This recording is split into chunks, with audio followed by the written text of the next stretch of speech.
이어서 106쪽 생물과 환경의 상호작용. 먼저 생태계의 구성 나오는데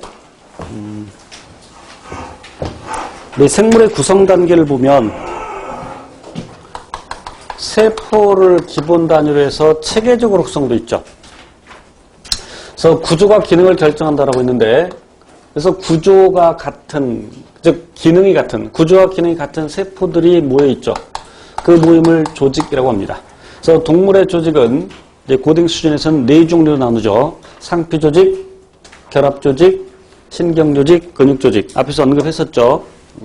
이런 조직들이 서로 다른 조직들이 모여서 기관이 되고, 그 기관들이 모여서 동물의 경우에 기관계를 구성하고, 그 기관계가 모여서 한 개체, 사람 한 명 한 명, 그 개체들은 이제 사람뿐만 아니라 모든 생물들, 그 개체들은 일정한 지역에 모여 사는 경향이 있는데, 이를테면 북한산에 다람쥐들이 살고 있어. 그럼 북한산에 사는 다람쥐 집단을 개체들의 무리라는 뜻에서 개체군이라고 하고, 일정한 지역에 서식하는 동종 집단, 현재 살고 있는 그 지역은, 일정한 지역에서 지역은 정하기 나름이죠.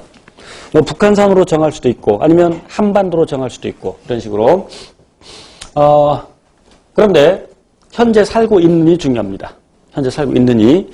개체군은 나중에 생명과학 2에서 배울 텐데 유전자 풀이라는 것을, 즉 쥔풀을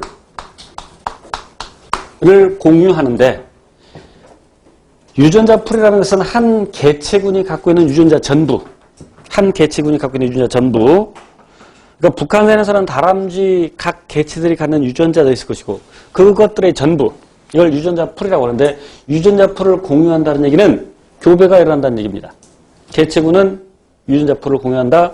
그럼 그 개체군의 개체들 간의 교배가 일어난다. 그래서 현재 살고 있는이 중요한 거다. 지금도 북한산에 다람쥐가 살고 있지만 조선시대 때도 살고 있었겠죠. 조선시대 때 살고 있던 다람쥐와 지금 현재 살고 있는 다람쥐는 교배가 일어날 수가 없어. 다시 말해 유전자 풀을 공유하지 않아. 그러니까 조선시대 다람쥐는 현재 다람쥐와 동일한 개체군이다 아니다? 아니다. 현재 살고 있는 중에 일정한 지역에 살고 있는 동종 집단을 개체군이라고 하고, 그래서 북한산에 다람쥐 개체군을 생각했는데, 북한산에는 다람쥐만 살고 있는 것이 아니라 여러 가지 생물이 살고 있다. 청설모도 살고 있고, 청설모가 막 다람쥐를 막 해치기도 하고 그런다 그래. 그래서 어떤 사람들은 청설모가 외국에서 들여온 것이라고 착각하는데, 조선시대에도 청설모는 살고 있었다고 합니다. 원래 있었던 녀석이야. 어쨌건 그 다람쥐 개체군, 청설모 개체군, 그리고 소나무들도 있을 것이고 또 여러 가지 참나무 종류들도 있을 것이고, 거기 토양의 세균들, 미생물들도 있을 것이고, 그런 것들을 다 통틀어서 개체군의 집합이라는 의미에서 군집이라고 합니다. 다시 말하면 군집이라는 것은 일정한 지역에 살고 있는 이종 집단이라고 할 수 있겠죠. 자, 그리고 북한산에는 그 군집, 다시 생명체들만 있는 것이 아니라 무기 환경들도 있죠. 그 북한산에 내려져 있는 햇빛, 그리고 거기 있는 토양, 물, 공기, 그리고 그 토양이나 물에 있는 무기 환경, 이런 거를 다 통틀어서 무기 환경이라고 하는데, 그 생물과 무기 환경을 합해서 생태계라고 합니다. 그러니까 생태계를 구성하고 있는 것은 생물과 무생물이 있고, 그 생물 또 이따 구체적으로 살펴볼게요. 그리고 생태계들이 모여서, 각 생태계들이 모여서 생물권을 형성하고, 그 생물권들이 모여서 우리가 살고 있는 지구가 되겠죠.